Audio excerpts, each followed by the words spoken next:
I welcome you today on behalf of Rotary Club of Delhi South for a talk on prevention, detection, and treatment of breast cancer.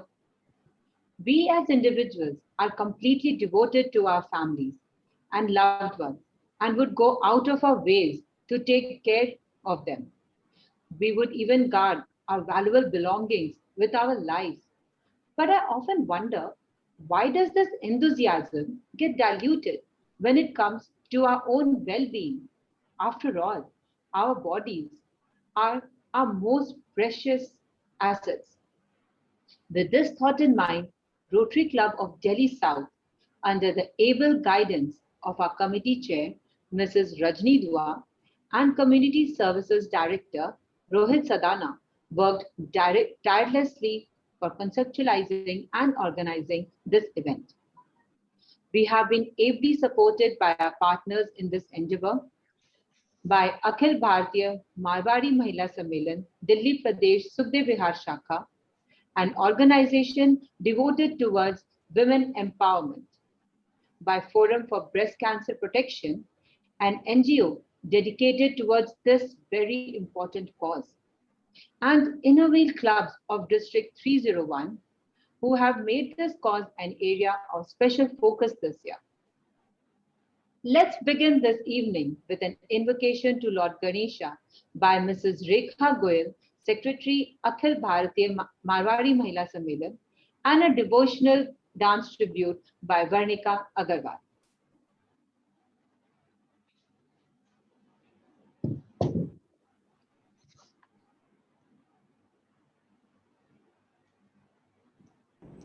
Vakratunda महाकाय सूर्यकोटि समप्रभ निर्विघ्नं कुरु मे देव सर्वकार्येषु सर्वदा.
Thank you, Akhil Bharatiya Marwari Mahila Sammelan, for the Ganesh Vandana, and dear Varnika for the devotional dance.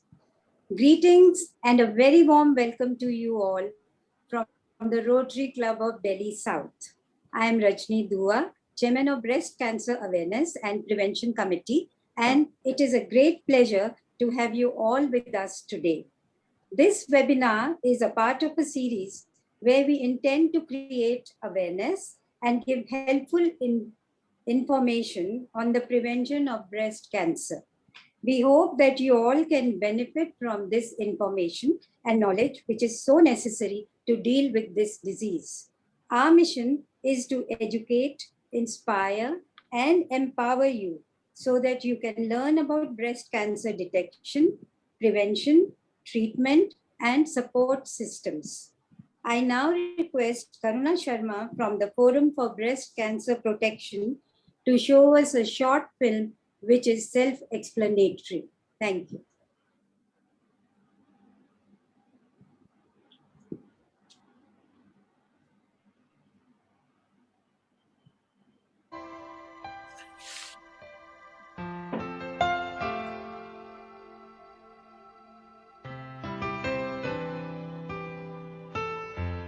बुरी खबर यह है कि ब्रेस्ट कैंसर किसी को भी हो सकता है, लेकिन अच्छी खबर यह है कि अगर इस बीमारी का जल्दी पता चल जाए तो अन्य कैंसर के मुकाबले में इसका पूरा इलाज हो सकता है। नमस्कार, ब्रेस्ट कैंसर की इस चर्चा में आपका स्वागत है। मैं doctor colonel Pant, breast radiologist हूँ। आइए मैं अपने साथियों से आपका परिचय कराऊँ। Doctor Mrs Sareen, famous breast surgeon, doctor Bhavna Vasi, clinical oncologist जिनकी ब्रेस्ट कैंसर ट्रीटमेंट में माहिरता है, और मेरे साथ हैं दीपाली जो कि आप ही की तरह हैं। इनकी उम्र करीब 40 साल की रही होगी। दीपाली, माफ़ी चाहता हूँ आपकी उम्र बताने के लिए, पर किसी कारणवश ये अपनी ब्रेस्ट कैंसर परीक्षा से घबराती हैं, पता नहीं क्यों। डॉक्टर पंत, पर इसकी क्या ज़रूरत है? मैंने सुना है ब्रेस्ट कैंसर सिर्फ उन्हीं लोगों को होता है जिनकी माँ, नानी या दादी को हुआ हो। शुक्र है मेरे खानदान में ये बीमारी किसी को नहीं हुई है। तो फिर मैं स्क्रीनिंग या जांच करवाने क्यों जाऊँ? क्योंकि खानदान में किसी एक को ब्रेस्ट कैंसर होना एकमात्र ही कारण नहीं है दीपाली, और भी बहुत कारण हैं, जैसे कि बढ़ती उम्र। 50 साल की उम्र के बाद में औरत को ब्रेस्ट कैंसर का रिस्क ज़्यादा होता है। 30 साल से उम्र के बाद में अगर आपके बच्चे हुए हों, या आपके कभी बच्चे हुए ही ना हुए हों, या आपने अपने बच्चों को अपना दूध ना पिलाया हो, तो आपका खतरा ज़्यादा होता है। 12 साल की उम्र से पहले अगर आपके पीरियड शुरू हुए हों, या आपके मेनोपॉज यानी कि पीरियड्स का बंद होना 54 साल की उम्र के बाद में हुआ हो, या आपने मेनोपॉज के बाद हार्मोन रिप्लेसमेंट थेरेपी ली हो, तो भी आपका खतरा ज़्यादा होता है। रिसर्च ने ये भी बताया है कि अगर आपकी डाइट प्रॉपर नहीं है, या आप में मोटापापन है, या आप एक्सरसाइज नहीं करते हैं, तो आपका खतरा ज़्यादा हो सकता है। पर इससे भी ज़्यादा फिक्र की बात यह है कि अधिकतर महिलाएं जिनको ब्रेस्ट कैंसर हुआ है, उनमें कोई भी रिस्क फैक्टर नहीं पाया गया है। यही नहीं, कई महिलाएं जिनको ब्रेस्ट कैंसर हुआ है, उनके परिवार में किसी को ब्रेस्ट कैंसर नहीं हुआ है। सच तो ये है कि कोई भी महिला दावे के साथ यह नहीं कह सकती हैं कि अपनी उम्र में उन्हें कभी ब्रेस्ट कैंसर नहीं होगा। पर सबसे अहम बात ये है कि अगर इस बीमारी का पता जल्दी लग जाए, यानी अर्ली डिटेक्शन, तो उसकी पूरे ठीक होने की संभावना बहुत ज़्यादा होती है। इसीलिए हम हर औरत को 30 साल की उम्र के बाद में अपनी जांच कराने के लिए ज़रूर कहेंगे। ब्रेस्ट्स का खुद जांच करना, ब्रेस्ट्स को देखना। सबसे पहले आप एक शीशे के सामने खड़े हो जाइए, ताकि आपकी गर्दन से लेकर आपकी कमर तक का भाग साफ नजर आए। अब अपने हाथों को कमर पे रखें और अपने ब्रेस्ट्स के आकार को ध्यान से देखें। अगर आपको इनमें कोई भी बदलाव दिखाई दे, तो तुरंत डॉक्टर से संपर्क करें। पर याद रखिए कि एक ब्रेस्ट का दूसरे ब्रेस्ट से बड़ा होना बिल्कुल स्वाभाविक बात है। अब देखिए आपके ब्रेस्ट्स के त्वचा में कोई अंतर आया है। यहाँ कोई सिकुड़ने या गड्ढे होने के निशान तो नहीं हैं। अब अपने निपल्स को देखिए, क्या इनके स्थान में कोई बदलाव आया है? ये भी गौर करिए कि निपल्स अंदर की तरफ तो नहीं जा रहे, या इनसे कोई रिसाव तो नहीं आ रहा। अगर आपके ब्रेस्ट्स साइज में बड़े हैं, तो उनको ज़रा ऊपर उठा के जांच करिए। देखिए कि नीचे की त्वचा पे कोई बदलाव है कि नहीं। इसके बाद अपने दोनों बाहों को सर के ऊपर ले जाइए, और फिर अपनी त्वचा और निपल्स को देखिए, इनमें कोई बदलाव तो नहीं आया है। अब अपने हाथों को गर्दन के पीछे ले जाइए, आगे को जोर लगाइए और चेस्ट मसल्स को टाइट कीजिए, और अंत में अपने हाथों को अपने हिप्स पर ले जाइए, नीचे की तरफ और अंदर की तरफ दबाइए, और फिर देखिए क्या आपकी त्वचा या निपल्स में कोई परिवर्तन दिख रहा है। ब्रेस्ट्स को महसूस करना। सबसे पहले आप लेट जाइए और एक तय किए हुए तौलिए को अपने उस कंधे के नीचे रखिए जिस तरफ के ब्रेस्ट का आप पहले जांच करेंगी। फिर अपने उस हाथ को उठाइए जिसके नीचे आपने तौलिया रखा है। अपने हाथ को अपने सर के नीचे रखने से आपको ज़्यादा आराम मिलेगा। जिस हिस्से को आपने जांचना होगा वो केवल आपका ब्रेस्ट ही नहीं, पर ऊपर कॉलर बोन तक, ब्रेस्ट के नीचे, ब्रेस्ट बोन तक और बगल का हिस्सा। अपनी पहली 3 उंगलियों के ऊपरी हिस्से से उस जगह को गोल घुमाकर चेक कीजिए। इस गोलेकार का साइज 1 रुपए के सिक्के जैसा होना चाहिए। आप जांच के वक्त 3 तरह के दबाव डालिए, हल्का, थोड़ा ज्यादा और उससे भी ज्यादा। इस तरह आपको अलग अलग तह के टिश्यूज का एहसास होगा। इस तकनीक को इस्तेमाल करते हुए ऐसे धारियों का पैटर्न बनाते हुए कॉलर बोन से ब्रेस्ट के नीचे तक जाएं और फिर वापस आएं। ध्यान रखिए कि आपको पूरे हिस्से की जांच करनी है। इसके अलावा एक और तकनीक है जिसमें आप गोलाकार बनाते हुए निपल की तरफ बढ़ें। नहीं तो इस तरह के त्रिकोण या वेज शेप्स बनाते हुए जांच करें। उसी तकनीक का इस्तेमाल करें जिससे आपको सबसे ज़्यादा सुविधा हो। पर सबसे अहम बात यह है कि आप ब्रेस्ट के पूरे हिस्से की जांच करें। फिर अपने निपल को हल्के से दबाइए और देखिए कि इसमें से कोई रिसाव तो नहीं आ रहा। अगर कोई रिसाव हो तो जल्द अपने डॉक्टर से मिलिए। अब ये पूरी प्रक्रिया दोहराएं, तय किए हुए तौलिए को अपने दूसरे कंधे के नीचे रखकर।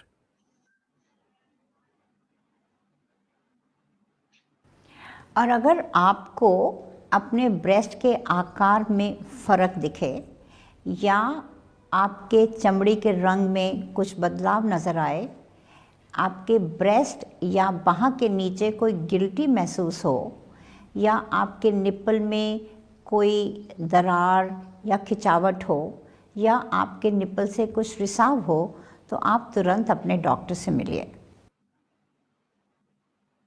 मैंने लोगों को कहते सुना है कि कैंसर में तकलीफ़ नहीं होती, पर उसका इलाज इतना दर्दनाक होता है कि आपको ख़त्म कर देता है। ये सही नहीं है दीपाली। क्यों ना हम कुछ ऐसी महिलाओं से बात करें जिनको ब्रेस्ट कैंसर के इलाज का अनुभव है। कीमोथेरेपी के दौरान मेरा जी मचलाता था, कमज़ोरी होती थी, दस्त भी लगते थे और मेरे बाल भी झड़ गए, मगर सब कुछ ठीक हो गया। बाल भी वापस आ गए। ये मेरे अपने बाल हैं और सबसे अच्छी बात है मैं ज़िंदा हूँ। मैं खुशनसीब थी, मेरा मेमोग्राम समय से हुआ जिससे ट्यूमर फर्स्ट स्टेज में ही पकड़ा गया। मुझे कीमोथेरेपी की भी ज़रूरत नहीं पड़ी। मेरा ब्रेस्ट भी सेव हो गया और मुझे हॉस्पिटल सिर्फ 1 दिन ही रहना पड़ा। रोना सिर्फ इस बात का है कि मैंने कभी कोई सेल्फ एग्जामिनेशन नहीं किया, ना ही कोई स्क्रीनिंग की। तो जब बीमारी पकड़ में आई तो बहुत बढ़ चुकी थी, इसलिए मुझे एक ब्रेस्ट गंवानी पड़ी और कीमोथेरेपी और रेडिएशन भी करवानी पड़ी। डॉक्टर कहते हैं कि अगर बीमारी पहले पकड़ में आ जाती तो हो सकता मेरी ब्रेस्ट बच जाती, हो सकता है कीमोथेरेपी और रेडिएशन ना करवानी पड़ती। मगर जो भी है, मेरी ज़िंदगी बच गई। मैं खुश हूँ और ज़िंदगी पहले की तरह मज़े में जी रही हूँ। मैं सभी महिलाओं को ये संदेश देना चाहती हूँ कि समय रहते ही अपनी ब्रेस्ट कैंसर की जांच करवा लें। वाह, ये महिलाएं कितनी बहादुर हैं। मैंने सोचा था ब्रेस्ट कैंसर किसी मौत की सज़ा से कम नहीं है। बिल्कुल नहीं दीपाली, ब्रेस्ट कैंसर का इलाज दूसरे कैंसर्स के मुकाबले काफ़ी सफल है। चिकित्सा विज्ञान बहुत तरक्की कर चुका है और रिसर्च और भी ज़्यादा चल रही है कि हम ब्रेस्ट कैंसर को किस तरह से काबू में ला सकें। और जो केसेस मेमोग्राफी के ज़रिए शुरुआत में पकड़े जाते हैं और उनका सही तरीके से इलाज होता है, उन औरतों के बिल्कुल ठीक होने की संभावना 90% से भी ज़्यादा है। और अब तो इलाज और भी आसान हो गया है। मरीज़ को सर्जरी के लिए अस्पताल में 1 दिन के लिए भर्ती होना पड़ता है और शुरुआत अवस्था में अगर डायग्नोसिस हो तो उसके ब्रेस्ट को बचाया भी जा सकता है। उसके बाद कीमोथेरेपी और रेडिएशन ओपीडी प्रोसीजर्स हैं।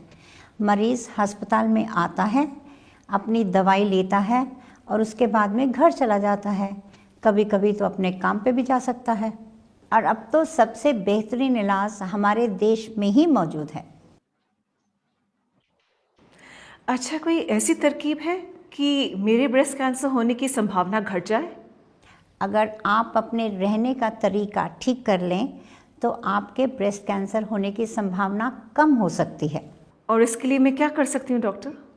अपना वज़न सही रखें, सही आहार लीजिए जिसमें खूब सारे फल और सब्जियां हों, नियमित व्यायाम कीजिए। कुछ रिस्क फैक्टर मोटापा, खाने में फैट और आलस भी है। जंक फूड सेहत के लिए और कैंसर के दृष्टिकोण से भी हानिकारक है। अगर हो सके तो महिलाओं को शादी और बच्चे 30 साल की उम्र से पहले कर लेने चाहिए। आजकल बहुत महिलाएं अपने करियर के कारण शादी और मातृत्व को देरी से अपनाती हैं। ये ज़रूर संभव है कि महिलाएं अपने मातृत्व और करियर का आनंद एक साथ ले सकती हैं। याद रखें, 20 साल की उम्र के बाद महीने में एक बार ब्रेस्ट सेल्फ एग्जामिनेशन, 30 साल की उम्र के बाद साल में एक बार डॉक्टरी परीक्षा, 40 साल की उम्र के बाद 2 साल में मेमोग्राम और 50 साल की उम्र के बाद साल में एक बार मेमोग्राम कराना याद रखें। और फिर आप 100 साल तक जीने की उम्मीद रख सकती हैं।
Thank you, Forum for Breast Cancer Protection, for this amazing short film, which was so informative.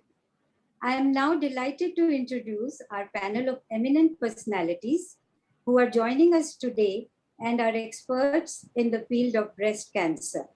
We have with us Dr. Ramesh Sareen, Senior Consultant Surgical Oncologist at Apollo Hospital and Chairperson of Forum for Breast Cancer Protection. Dr. Bhavna Avasthi, who is the Senior Consultant Oncologist at Fortis Basant Kunj and Vice President, Medical Affairs, Syneos Health. We also have Ms. Ishi Khosla, practicing clinical nutritionist, columnist, author, entrepreneur, and researcher. We have with us Colonel C.S. Pant, recipient of Vishesh Seva Medal, and who is the father of breast imaging in the country, the first person who did mammograms. He is chairman of the NGO Arohi and president of Vino Eye Clinic. Last but not the least is the graceful Anju Uppal, who is a breast cancer warrior and has battled this disease and emerged victorious. We are grateful to all these esteemed personalities who are so generously sharing their time, expertise, knowledge with us on this important subject. The moderator for this session is our very own Dr. Vanita Kapoor, renowned breast radiologist. Over to you, Vanita. Thank you, Rajni ji. it gives me immense pleasure to share this platform with all of you. मुझे बहुत प्रसन्नता है कि मेरे साथ आज doctor Sarin, doctor Awasthi, ईशी खोसला एक बहुत पुरानी दोस्त, और अंजू उप्पल जो कि शायद जिनको मैं शायद जानती हूँ जब से मैं पैदा हुई हूँ, और कर्नल पंत जो मेरे मेंटोर हैं, और मैं कहती हूँ he's taught me whatever I have learnt in my life. So सबसे पहले मैं एक प्रश्न पूछना चाहूँगी वो डॉक्टर सरीन से है। ये फिल्म में कहा गया कि आपने कहा था कि ब्रेस्ट कैंसर में फैमिली हिस्ट्री एक पार्ट है, लेकिन डॉक्टर सरीन, अगर मेरी फैमिली हिस्ट्री मेरी माँ की तरफ से है या पिता की तरफ से, क्या मेरी मौसी की या नानी की या मेरी बुआ की, किसकी फैमिली हिस्ट्री इम्पोर्टेंट है, और किस उम्र की फैमिली हिस्ट्री इम्पोर्टेंट है? क्या ऐसे हो सकता है कि मेरी नानी जी को ब्रेस्ट कैंसर 90 साल की उम्र में हुआ था और मुझे भी अवश्य होगा? डॉक्टर सरीन, मैम अनम्यूट करिए मैम। ऐसा है कि family history is one of the causes of breast cancer. मतलब कि 100 में से 10-15 लेडीज को अपनी मदर से या फादर से पास ऑन होता है। बाकी जो 80-85% कैंसर जो ब्रेस्ट के होते तो जीन एबनॉर्मेलिटी से हैं, उसमें भी कहीं ना कहीं gene are abnormal, or gene become abnormal or abnormal genes are passed on to you, but at least 10-15% लोगों में हमें मालूम है एक जीन होता है BRCA1 BRCA2, जो आपने सुना होगा एंजेलिना जोली को था। तो वो अगर जीन आपकी माँ के जीन में एबनॉर्मल है और वो ओवरीज के जीन में होता है, मतलब ओवरीज ओवा से बच्चे बनते हैं, तो ओवा में अगर वो एबनॉर्मल जीन है तो there is a 50% chance of you getting the breast cancer। मतलब कि अगर 2 बच्चे हैं तो दोनों में से एक को हो सकता है, दोनों में से 2 को हो सकता है, दोनों में से किसी को भी ना हो, पर हमें मदर जिसका ब्रेस्ट कैंसर है उसकी टेस्टिंग करनी पड़ती है। अगर उसके जीन में BRCA1 BRCA2 जीन डिफेक्टिव है तो फिर बच्चों का टेस्ट करना पड़ता है कि बच्चों में पास ऑन हुआ कि नहीं हुआ। ये तो हो गया मदर से। और फादर में भी अगर वो जीन एबनॉर्मल है तो फादर से भी पास ऑन हो सकता है। अब फादर की ज्यादा बात इसलिए नहीं करते हैं कि अगर 100 कैंसर्स औरत को होते हैं तो एक आदमी को होता है, तो इसका मतलब अगर 100 में से 10-15 मदर से पास ऑन होते हैं तो फादर का इंसिडेंस इज 1%, तो 1% में से 50% भी पास ऑन होएगा तो भी बहुत कम होएंगे, समझे ना आप, क्योंकि फादर का इंसिडेंस ही बहुत कम है। तो फादर से भी पास हो सकता है, मदर से भी पास हो सकता है, पास होने का रिस्क कम होता है, पर जब पास ऑन होता है, जब वो जीन एबनॉर्मल होता है तो फिर आपके ब्रेस्ट कैंसर के होने का रिस्क बहुत ज्यादा हो जाता है। अगर वो जीन ना पास ऑन हो तो आपका रिस्क थोड़ा सा काफी कम होता है। तो मैम ये जो जीन है ये जरूरी नहीं कि हमारा ये जेनेटिक है ना ma'am? Right, 80%, 85% of the breast cancers are not genetic. Yeah. So that is why we say कि family history नहीं भी है तब भी आपको अपना चेकअप और स्क्रीनिंग मैमोग्राम, जैसे कर्नल पंत ने बोला, ब्रेस्ट सेल्फ एग्जामिनेशन, वो सब करवाना चाहिए। और दूसरी बात ये है कि जितनी छोटी उम्र में ब्रेस्ट कैंसर होता है उतना जेनेटिक एबनॉर्मेलिटी होने का रिस्क ज्यादा होता है। तो अगर आपकी नानी 90 साल की है तो then the risk of your getting BRCA1 BRCA2 genes is less. Also a certain variety of breast cancer like triple negative, एक variety होती है जिसमें ये रिस्क ज्यादा होता है। So वो थैंक यू। हम मैम, मैं भावना से एक क्वेश्चन पूछना चाहती हूँ, डॉक्टर भावना अवस्थी से। एक चैट बॉक्स में क्वेश्चन आया है that supposing you have breast cancer, do your siblings need to get tested? So इसका जवाब भी And another question, is there a test that any woman post-puberty must get done to know whether she'll get cancer or not? So a part of these questions, जो ये सवाल है उसका जवाब madam ने अभी दिया कि अगर आपका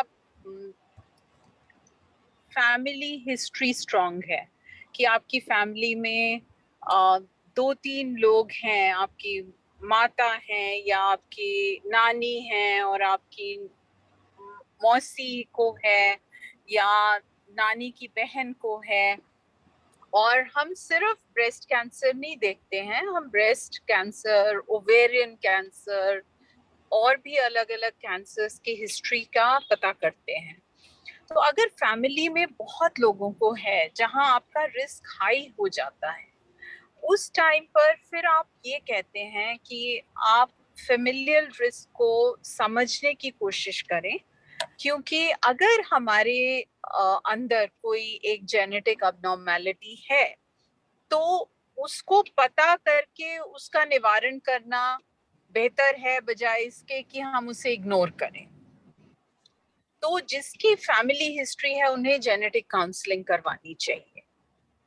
और दूसरा प्रश्न था अबाउट कि अगर कोई एक्सपेक्टेंट मदर हो, दूसरा आपका एक्सपेक्टेंट मदर का था कि हर एक्सपेक्टेंट मदर को ये टेस्टिंग कराने की जरूरत नहीं होती है। अगर आपकी फैमिली में बहुत हाई रिस्क है और आपको लगता है आपकी एक बहन है जो यंग एज में जिनको ब्रेस्ट कैंसर हो गया है, तो आप बच्चा पैदा करने से पहले अपना टेस्टिंग करवा सकती हैं और आप एक जेनेटिक काउंसलर से मिल सकती हैं ताकि आप ये समझें कि हम जो नेक्स्ट प्रोजेनी है उनको कितना बड़ा रिस्क दे रहे हैं और उनके चांसेस क्या हैं। दूसरी बहुत इम्पोर्टेंट बात ये है कि ये जो हमारा, सॉरी डॉक्टर वनीता आप बोलिए। नहीं बोलिए।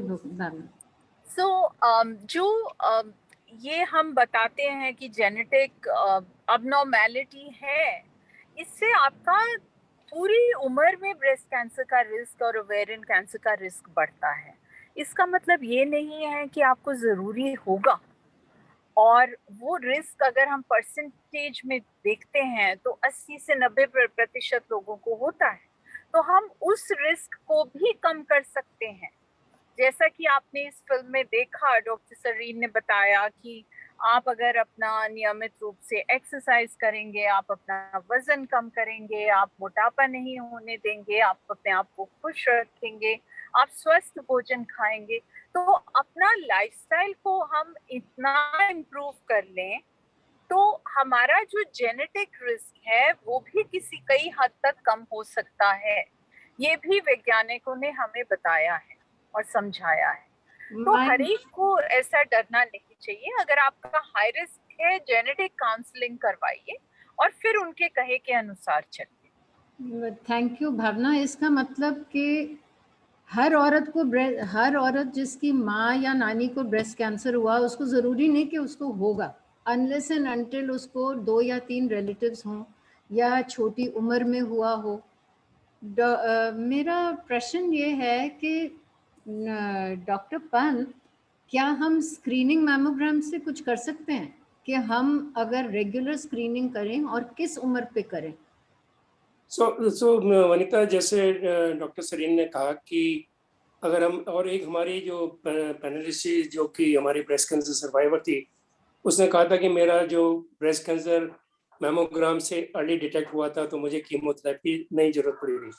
तो we call them early cancer, stage 1 cancer. जैसे आपको डॉक्टर सरीन बताएंगे, वी हैव स्टेज 4 स्टेजेस हैं, stage 1, stage 2, stage 3, stage 4।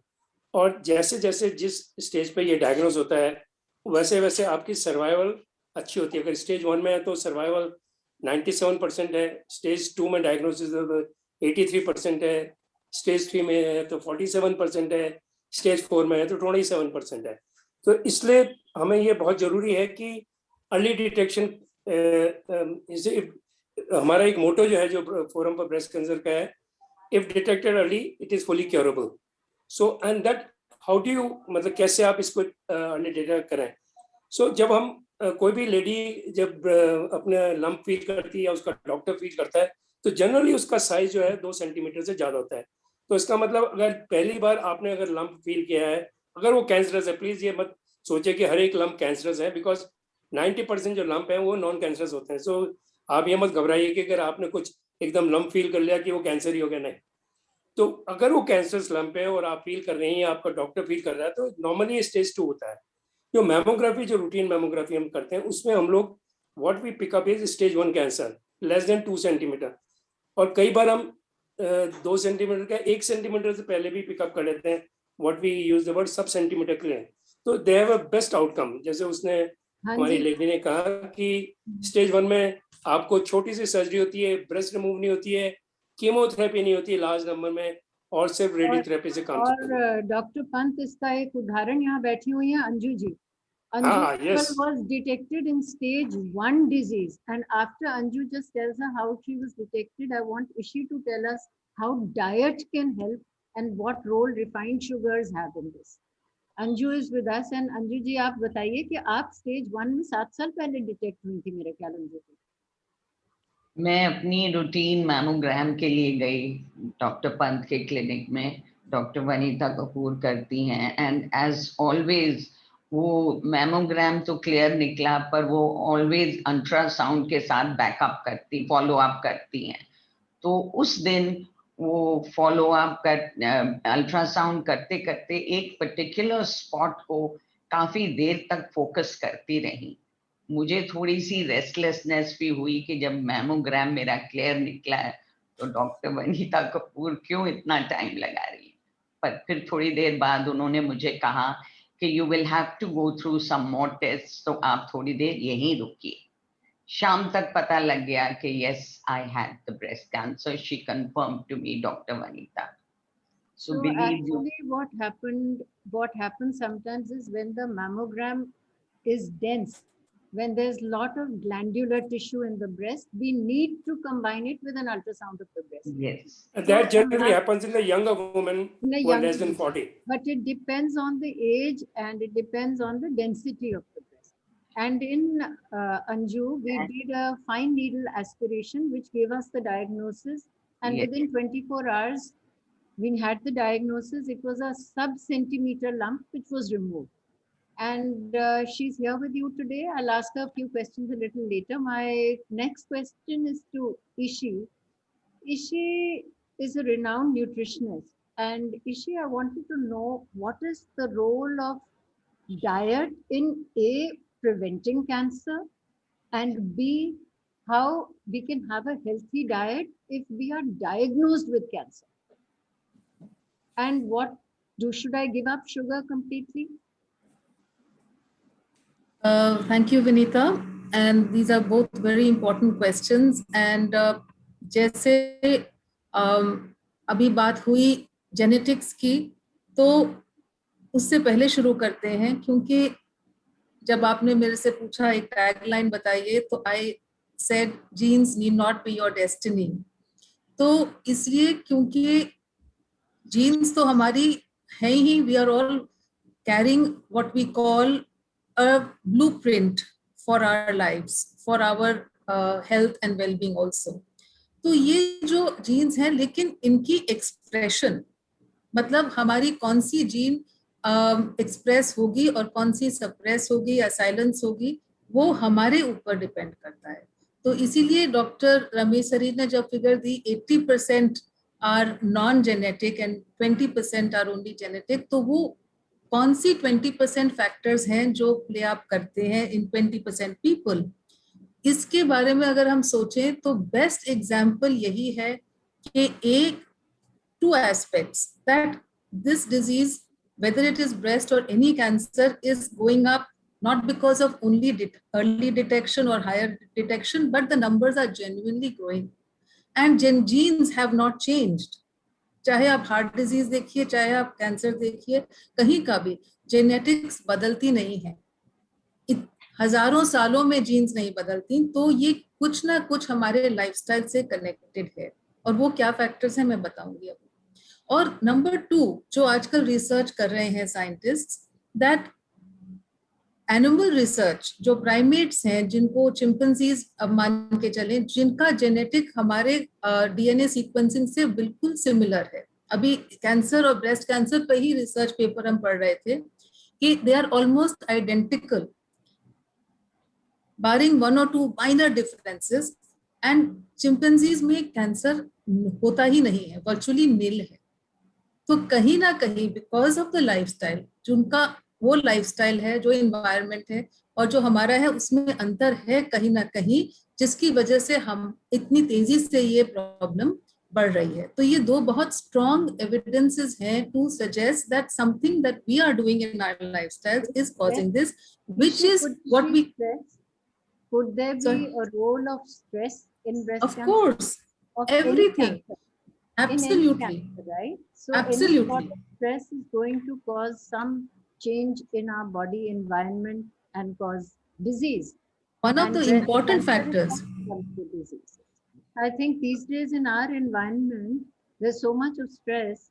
We are not concentrating on relaxing, yoga, exercising, doing all those things, which is causing a lot of problems, including, I think, what about the role of sugars in our diet issue? Yes, so essentially the concept which I want to bring forth is the concept of epigenesis. तो jeans है, और एपिजेनेसिस का मतलब जो हम उसको जैसे treat करें वो उनकी एक्सप्रेशन और साइलेंसिंग हमारे हाथ में है। It's like a loaded gun, trigger जो है वो हमारे को चलाना है। तो इसलिए क्या वो फैक्टर्स हैं, जैसे डॉक्टर विनीता ने स्ट्रेस की बात करी, हमारा खाना पीना सबसे बड़ी, सबसे जरूरी जो मॉड्यूलेटेड, जो हमारे हाथ में है, जिसको हम मॉडिफाई कर सकते हैं, वो हमारा खान पान है, or what we are eating. And today we know that all diseases, whether it is cancer or whether it is heart disease or Alzheimer's or autoimmune problems, उनकी शुरुआत है इन्फ्लेमेशन। तो जो खाना इन्फ्लेमेशन कर रहा है वो हमारे लिए सही नहीं है। तो एक मात्र प्रिंसिपल जो हमने टेक होम मैसेज लेना है कि आपकी डाइट एंटी इन्फ्लेमेटरी होनी चाहिए। और दूसरा फैक्टर ये है, इंसुलिन लेवल्स को हमें कंट्रोल करना है। That will come to the question which you have asked Vanita about sugar.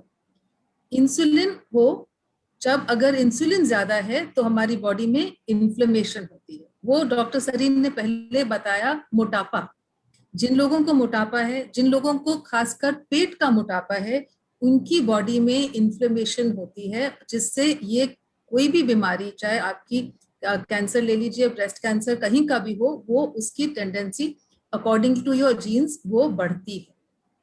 सो दो चीजें हैं, हमने calories, proteins, carbohydrates, vitamins, minerals, इन सब की बातें अभी नहीं करनी। आपने सबसे गोल यही है कि आपने एंटी इन्फ्लेमेटरी डाइट लेनी है, आपने वजन कम करना है, और वेट एंड वेस्ट, पेट का मोटापा बिल्कुल नहीं करना, क्योंकि वो हाईली इन्फ्लेमेटरी है। और शुगर जो है वो एक कार्बोहाइड्रेट है जो अपने आप में नहीं खाली, लेकिन पूरे कार्बोहाइड्रेट जितने भी हमारे अनाज हैं वो भी एक शुगर का ही रूप है। They are literally one step away from sugar. चाहे वो ब्रेड मान लीजिए, चपाती, रोटी, राइस, जो भी आपके पास्ता, पिज्जा, जो भी खाते हैं अनाज, ये सब शुगर का ही रूप है। तो चाहे शुगर की बात करें, चाहे सीरियल से शुगर, चाहे आप जो प्रोसेस्ड फूड्स हैं, मीठा मिठाई हो, और fruit sugar, too much of fruit sugar also can be counterproductive.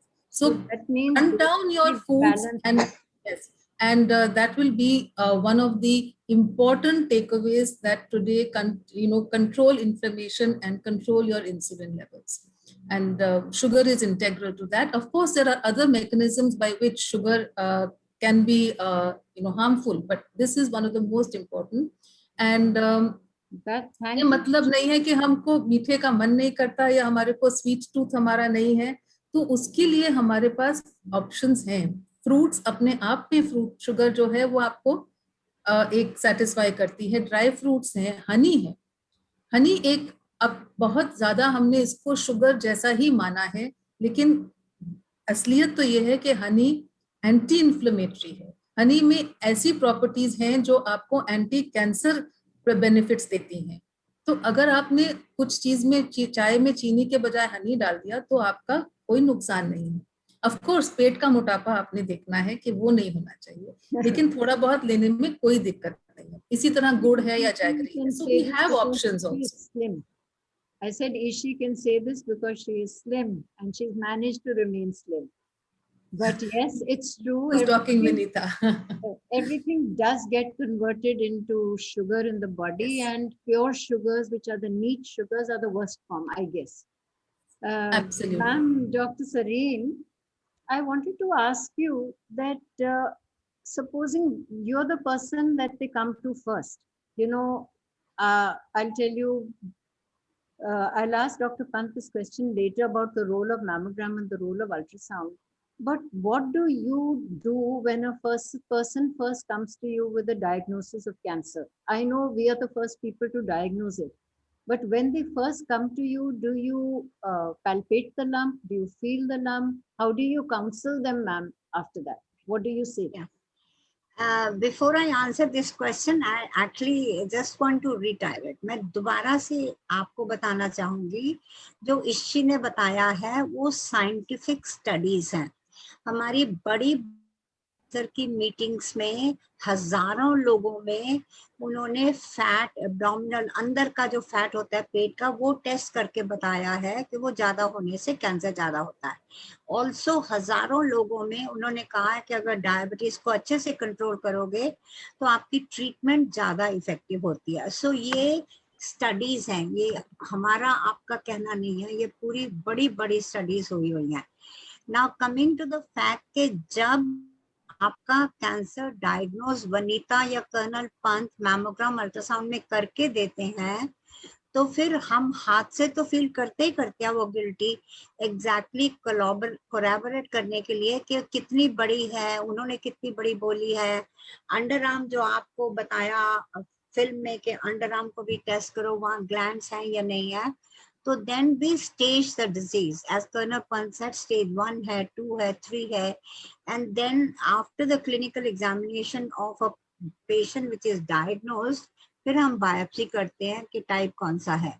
पर अगर आप बिना मैमोग्राम या मैमोग्राम अल्ट्रासाउंड करवा के आते हैं तो भी कभी कभी फैमिली हिस्ट्री हाई होने से हम उसको एग्जामिन करते हैं, तो कभी कभी मैमोग्राम मिस कर सकता है जैसे अंजू जी ने बोला, और कभी कभी अल्ट्रासाउंड भी अगर वनीता जैसी ना हो जिसने 1 सेंटीमीटर डायग्नोज किया तो आपको मिस हो सकता है। पर हाथ का examination is a third test to give you an extra information कि ब्रेस्ट में कैंसर है या नहीं है।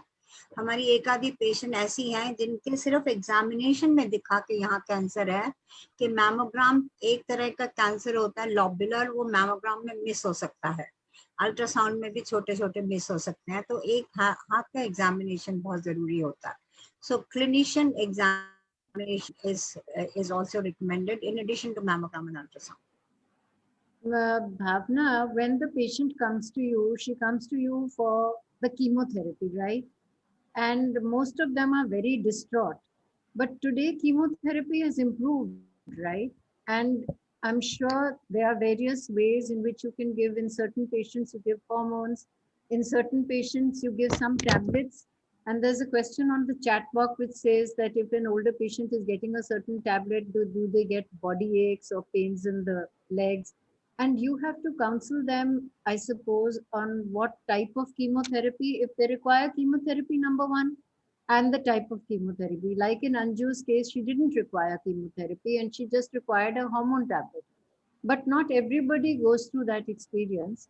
But perhaps you can just counsel them that chemotherapy is not the worst possible thing that hits you in today's day and age. So, you are right that not all patients need chemotherapy. हर एक early stage cancer में chemotherapy indicated नहीं है.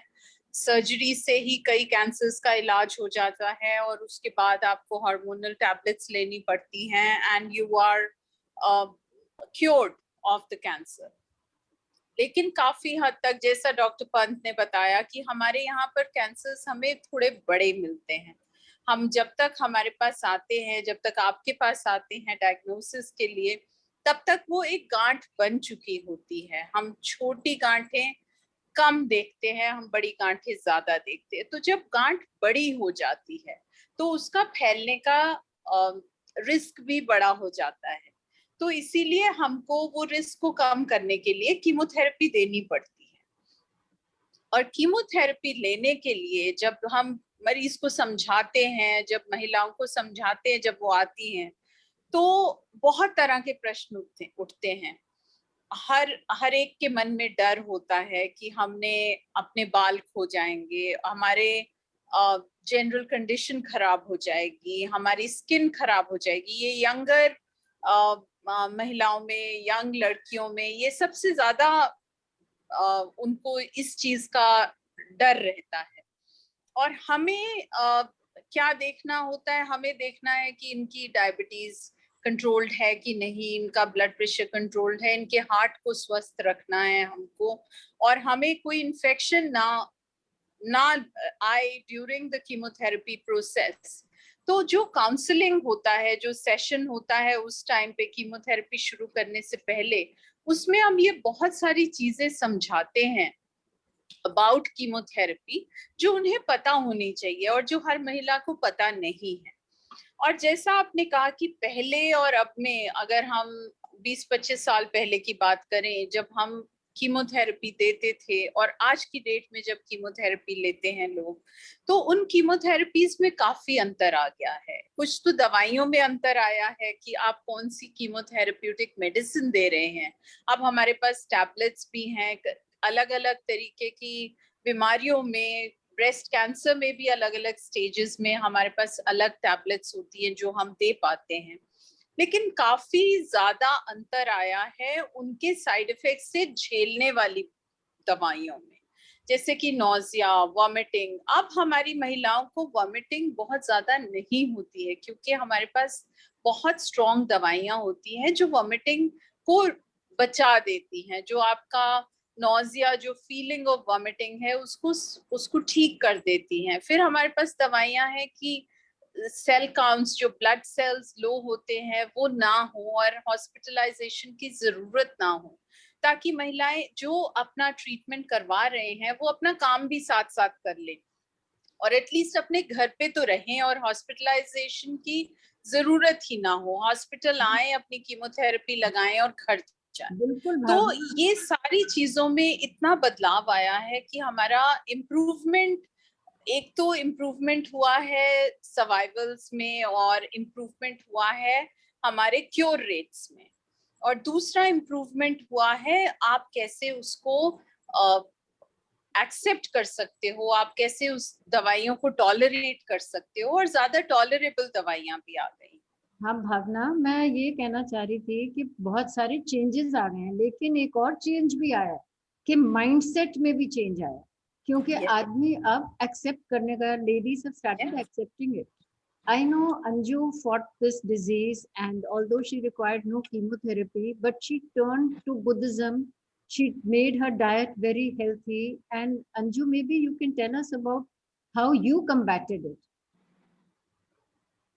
Well, actually, in all honesty, everything happened so fast that I really didn't have time to dwell on it.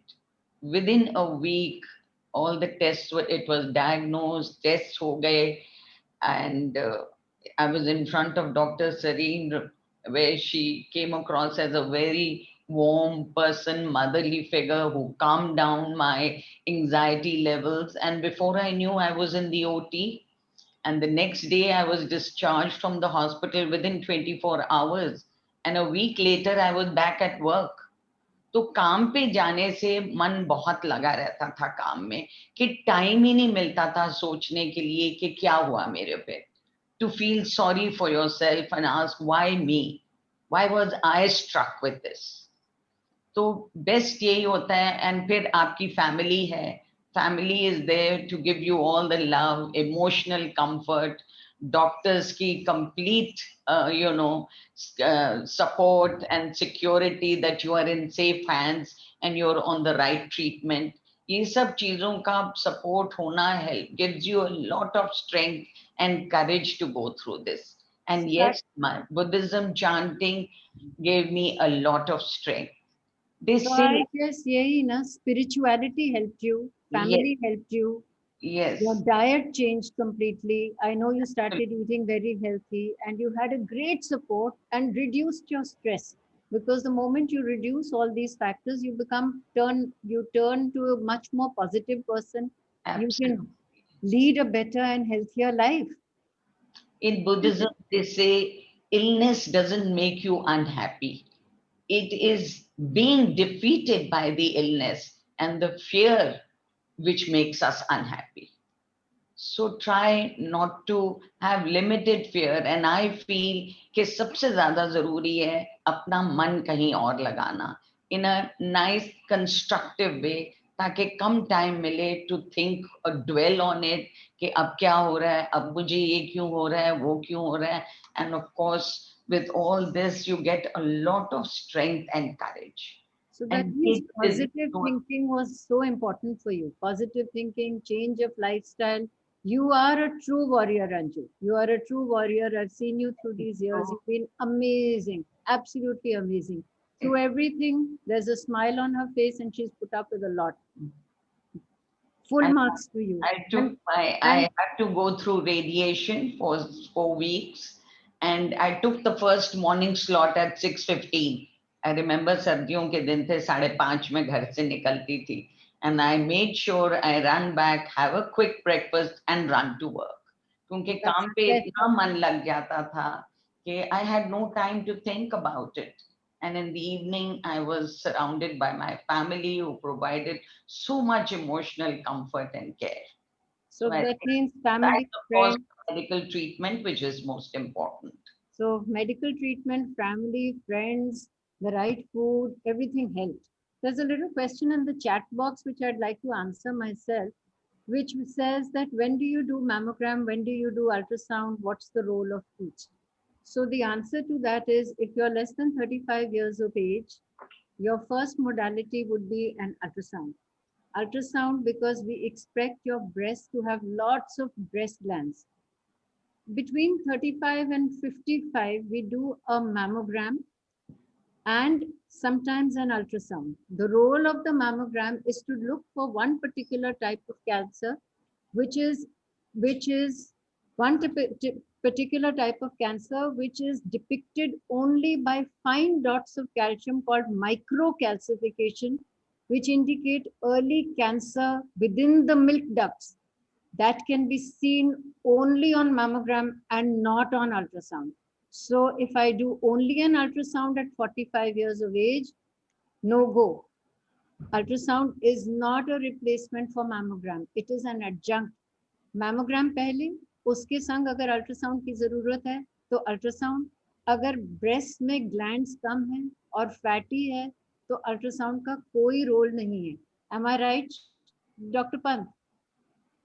What is your take on that, sir? या Vanita, actually as you से कि हम लोग जो mammography ultrasound करते हैं तो हम लोग एक ब्रेस्ट ग्लैंड बोलते हैं. जैसे हर एक लेडीज में एक मात्रा में ग्लैंड होती हैं, तो जब वो यंग होती हैं तो ग्लैंड ज़्यादा होती है क्योंकि उनको ब्रेस्ट फीडिंग करनी होती है. जैसे जैसे बढ़ती जाती है, एज बढ़ती जाती है, वैसे वैसे ग्लैंड कम होती जाती है और फैट बढ़ता जाता है. तो हम इसको ग्लैंडुलर ब्रेस्ट बोलते हैं अपने साइंटिफिक उसमें, और फैटी ब्रेस्ट बोलते हैं. तो फैटी ब्रेस्ट में मैमोग्राम का ज़्यादा रोल होता है, ग्लैंडुलर डेंस ब्रेस्ट में अल्ट्रासाउंड का ज़्यादा रोल होता है. कई बार हमें कंबाइन करना पड़ता है मैमोग्राम. जैसे वनीता ने बताया कि 35 से नीचे हम लोग, क्योंकि बहुत ज़्यादा ग्लैंड्स होती है तो हम अल्ट्रासाउंड करते हैं. 35 से 50 और 55 तक हम दोनों करते हैं. 55 के दिन में नॉर्मली सिर्फ मैमोग्राम करते हैं.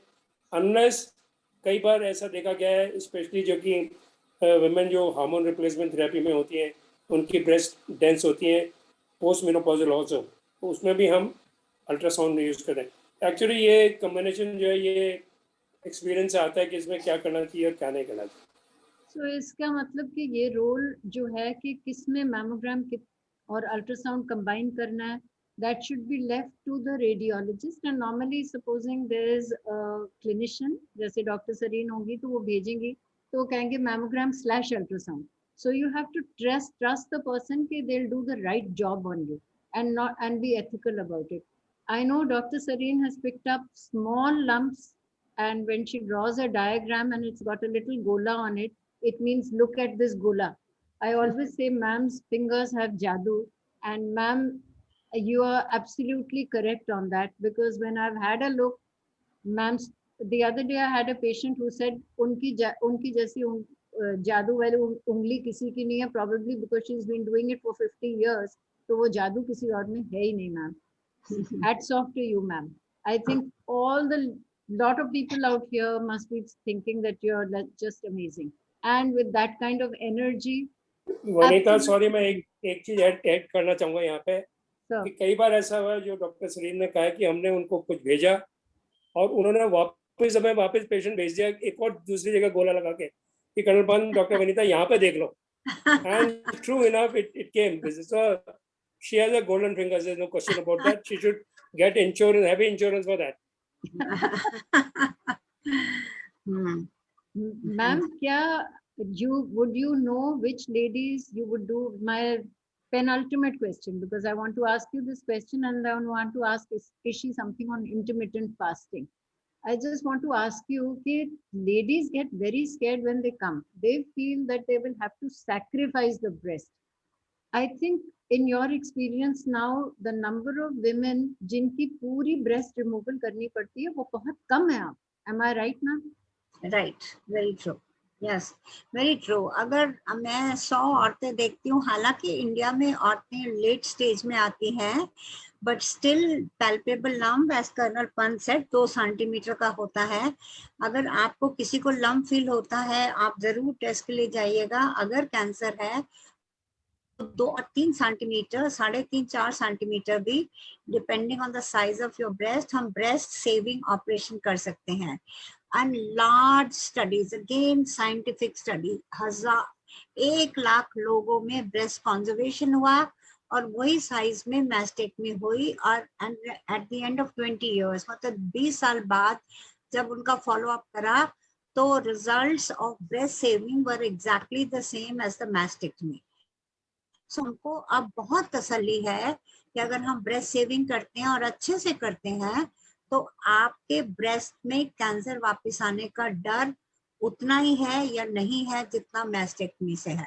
सो we can save your breast and we can give you psychological assurance, because then you feel pretty normal. And ma'am, we have also so many support groups now, which other than the doctors give a lot of psychological assurance to people.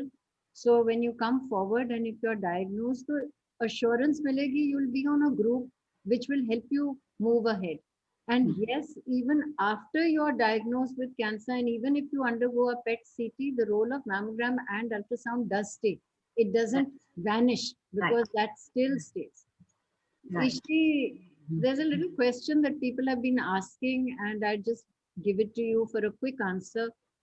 Is people ask about intermittent fasting. A lot of people are doing it now. What happens in intermittent fasting and what about cancer survivors? Should they do intermittent fasting or not? That's very important because a lot of people who come to us say, I'm a cancer survivor. I got over my cancer 5 years ago. Should I go and do intermittent fasting? I know the sages did it, etc. But there must be some way in which this is, or what sense this makes. I'd just give this mic to you. Yeah. So, Vanita, that's a very, very important question and a very good question because fasting in itself was known to our ancient practitioners and our ancestors. And it was probably so important that they gave it a religious connotation. That, you know, you fast for this festival, you fast for this birthday, for the full moon, for the new moon, Ekadashi, whatever it is, some reason or the other was made for people or the population to fast. And almost all traditional cultures, whether it's India, whether it's the Muslim population, whether the Christians, even the Chinese, they have parts of their year where there is fasting. So something is to be said and investigated. And today we have some fabulous data on fasting, intermittent fasting, even on dawn to dusk fasting, which is amazing data. For just 4 weeks of dawn to dusk fasting has shown that tumor markers have gone down, upregulation of the protective proteins and the DNA repair proteins, and downregulation of the pro-cancer and the pro-tumor and the DNA repair markers. So all in all, net, there have been fabulous changes in the chemistry for people specific to cancer. There are many other benefits of fasting, but what simply it does is, one of the mechanisms is autophagy, and autophagy is almost like a self-cleansing or a self-detoxifying process, which cells do when they are not fed, and there are many others, so let's not go there, but certainly people, and also the efficacy of the treatment during chemotherapy was found to be much better. So it's very interesting to, otherwise the thing is, how can you fast during your treatment and you need nourishment and all of that? Certainly you do, but the body will do much better with whatever little you give it, if you do it in a structured way, and fasting is certainly not contraindicated or conflicting with your goal. So I think a lot, and some other studies, if you read on fasting, are giving you amazing benefits for even recurrence. So as a lifestyle, I think fasting is a great idea, whether it is intermittent fasting, whether it's dawn to dusk fasting, whether it is alternate day fasting. Now, what is alternate day fasting? It's nothing but you eat a normal day, the way you do with the grains and the proteins, and the other day you just be on vegetables and fruits. So it's called an alternate day vegetable food. That's not difficult. That's really not difficult. And some people just do a 1 meal fast. But net, Vinita, the message which goes across is, if you eat right, you need to eat less, and eating less is has been correlated with longevity and better health in almost all epidemiological studies, as well as now scientific studies.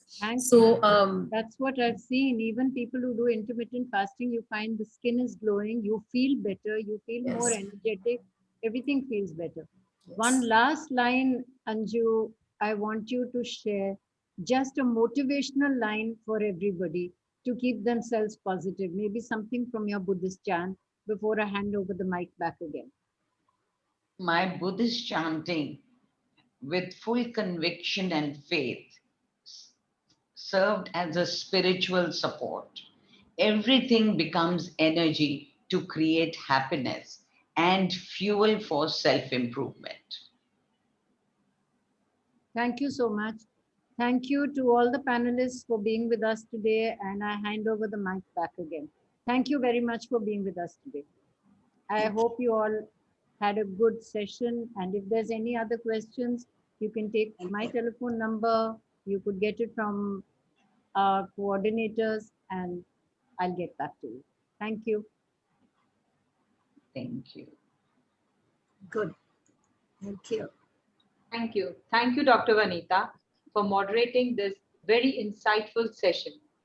Many myths have been busted today, and important facts have come to surface.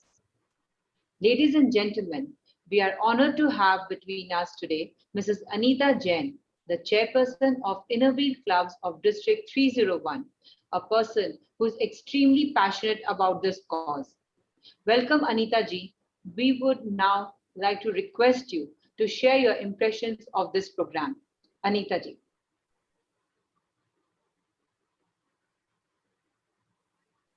So much, dear Priyanka Agarwal. A hearty good evening to everyone.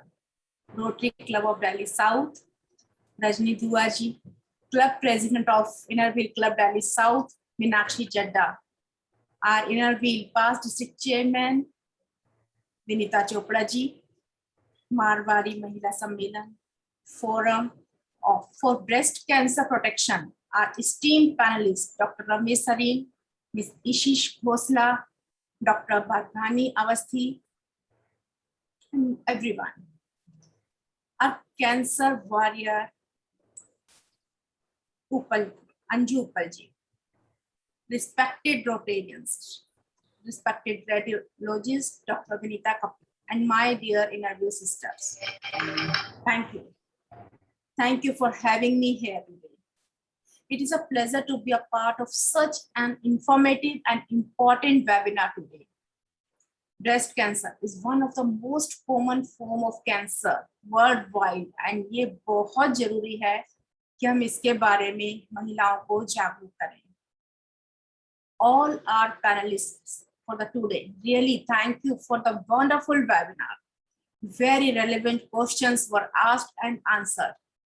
And such webinars are very important to reduce the stigma around breast cancer. And we should emphasize more and more on early detection for treatment of cancer. Our respected past district chairman, Dr. Vinita Chopra ji, namaskar. मुझे वो दिख नहीं रहे हैं, but I would like to say, Vinita ji is our health expert. She organizes health seminars so regularly, and thank you, Vinita ji. Looking forward to more and more health seminars. Abhi on our district assembly only on 9th July, we released a book on breast cancer awareness. We are stronger together. A huge thanks to past district chairman Vinita Chopra ji for her valuable inputs.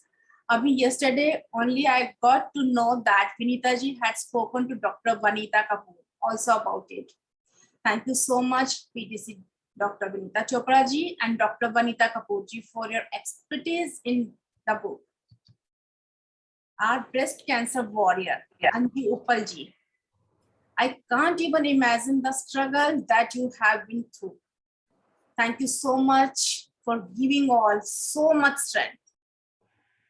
Warriors की stories and experience सुनकर बहुत hope and हिम्मत मिलती है. And I think awareness by sharing personal experiences is best type of awareness. We all should get informed and pass the information. I would just like to end it with support the fighters, admire the survivors, honor the taken, and never, never give up hope.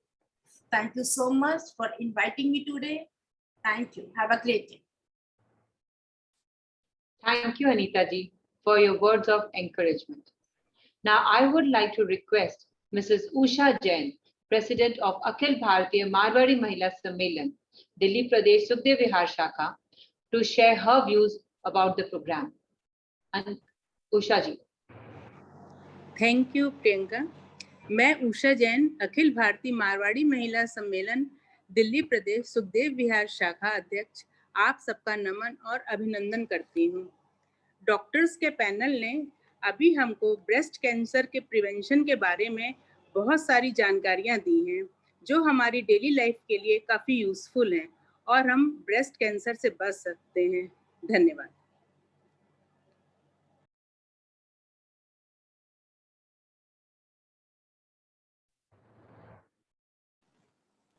Thank you, Usha ji. It is my pleasure to give you a formal vote of thanks to our panelists and which have come and talked to all of us today. Dr. Ramesh Sareen, who's been working tirelessly for this cause from the last 40 years. Passionate about breast cancer awareness for doctors and public at large, she's the chairman for the NGO Forum for Breast Cancer Protection and has done large awareness camps and innumerable public lectures over the last 15 years. We thank you for your commitment for this cause, ma'am. Thank you, Dr. Bhavna Awasthi, for your valuable insights. A lot of us think that breast cancer happens at old age. I'm sure this is an eye-opener that breast cancer can happen at any age. However, if detected early, it is fully curable. We just need to be aware and not be scared.